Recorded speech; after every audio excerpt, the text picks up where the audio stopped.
Soy María Andrea Nieto y esto es El Control. Hoy le haremos el control a un atentado en contra de la Constitución. Sí, les hablo de la propuesta de hacer trizas la democracia y convocar a una Asamblea Nacional Constituyente que están promoviendo fichas claves del pacto histórico bajo el observante silencio del presidente Gustavo Petro. El promotor de la idea es el ex candidato presidencial que apenas sacó 2.000 votos en la consulta del pacto histórico, Alfredo Sade, que estuvo aquí en Vicky en Semana. La Constitución nos permite en 2 artículos poder llamar a una constituyente, y eso es lo que he planteado, que es el momento de llamar a una constituyente, porque el Congreso de la República en estos momentos no quiere los cambios que el poder popular le dio al presidente Petro cuando ganamos las elecciones. Pero ¿cómo así? ¿No tiene el gobierno del cambio una aplanadora en el Congreso? ¿Todo el poder del que goza el presidente Petro no le es suficiente? ¿Quieren acabar con el Estado de Derecho y la división de poderes? Parece que sí. La senadora Piedad Córdoba del Pacto Histórico, adalid de la moral y defensora de la dictadura de Venezuela, también dijo que lo que se necesita ahora es una constituyente. Vuelve la negra. Una Asamblea Nacional Constituyente para una nueva reforma política. Las reacciones, por supuesto, no se hicieron esperar. Esto dijo la senadora del Pacto Histórico, María José Pizarro, en su cuenta de Twitter. Alfredo Sade, nuestro proyecto político ayudó a redactar la Constitución de 1991 y buscamos fortalecerla, reforzar su carácter humanista y garantizar que sus postulados se cumplan. Convocar una nueva constituyente es un exabrupto. Esto dijo el senador J.P. Hernández del Partido Verde aquí en Vicky en Semana. Un chiste o parecía imaginario cuando se hablaba en las elecciones presidenciales del peligro de elegir a este gobierno tan cercano al chavismo, tan cercano a muchas dictaduras, y decían los izquierdistas que era mentiras, de que pudiésemos correr un riesgo de convertirnos en otra Venezuela. ¿Usted votó por Petro, no, senador? No, señor, está bastante desinformado. Me bajé no, la quería campaña. Saber, nada más, quería saber. Ok. No. Bueno, lo informo. Jamás voté y jamás votaría por Gustavo Petro, y eso lo saben en mi partido. El caso es que estaba ese miedo, estaba ese riesgo, y miren que no estamos tan cerca de hacerlo realidad. Hoy, viendo una propuesta de uno de los militantes del pacto histórico, una propuesta que ya conoce el presidente Gustavo Petro y que no ha salido en uno de sus trinos. Él toma gran parte del día para estar trinando y no ha salido a contrarrestar esto como si la propuesta le sonara.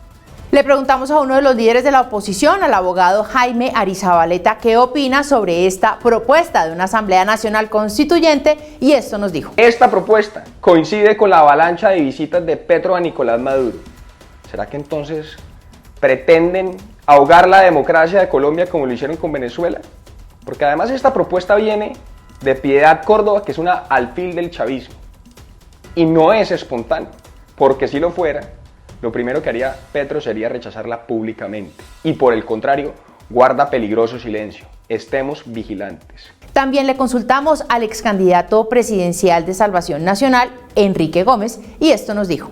Balconazo, Asamblea Nacional Constituyente, llámelo como quieran, el golpe de Estado o el autogolpe de Gustavo Petro a la Constitución viene en marcha. Voceros autorizados como Piedad Córdoba, o Sade o Roy Barreras ya lo están insinuando para presionar al Congreso. Y la comisión que negocia con el ELN en México ya pactó esa famosa participación popular, que es el nombre que le pone el ELN a la Asamblea Nacional Constituyente. Viene porque viene, y debemos unirnos todos a defender la democracia. Recordemos que en medio de la campaña presidencial, calentando motores de 2018, el entonces senador Gustavo Petro proponía hacer una Asamblea Nacional Constituyente. Si yo soy presidente de Colombia, el primer acto, el primer día es convocar un referéndum ciudadano con una sola pregunta. ¿Quiere usted, sí o no, convocar una Asamblea Nacional Constituyente en Colombia? Pero como eso no le salió bien, entonces para la campaña presidencial de 2022 dijo que ya no. El cambio en Colombia se hace con la Constitución del 91. No necesito una constituyente para hacer otra constitución, porque ya la tenemos. ¿A qué Gustavo Petro le creemos? ¿Al del 2018 o al del 2022? ¿Quiere usted convocar una Asamblea Nacional? No necesito una constituyente. Lo cierto es que el gobierno del cambio está enfrentando muchas dificultades por cuenta de sus reformas improvisadas, que como consecuencia tuvo la caída de la reforma política. Por lo tanto, no podemos olvidar que desde el balcón de la Casa de Nariño, Gustavo Petro hizo esta advertencia. Y ojo con ese tonito.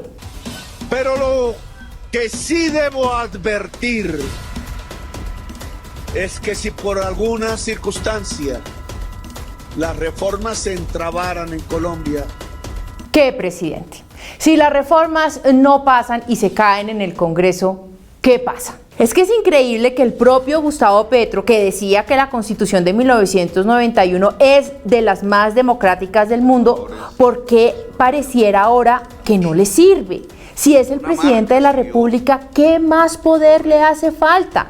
¿Acaso quiere crear un sistema para que el pacto histórico se quede en el poder por décadas, así como en Venezuela y Cuba? O sea, crear una dictadura comunista.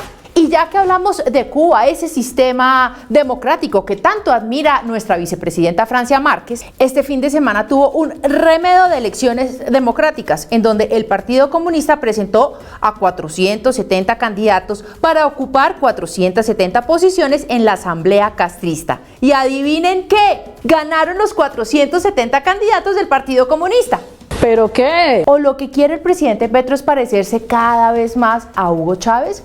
Recordemos este trino que escribió Petro cuando se murió Chávez. Viviste en los tiempos de Chávez y quizás pensaste que era un payaso. Te engañaste. Viviste los tiempos de un gran líder latinoamericano. Pues que fuera un payaso fue lo de menos. Lo demás es que fue un dictador, violador de derechos humanos. Pero yo estoy aquí electo por la mayoría de los venezolanos. ¿Y es que acaso Venezuela está súper bien como nos lo quiere vender casi que a la fuerza el petrismo, Piedad Córdoba, Alfredo Sade, por ejemplo?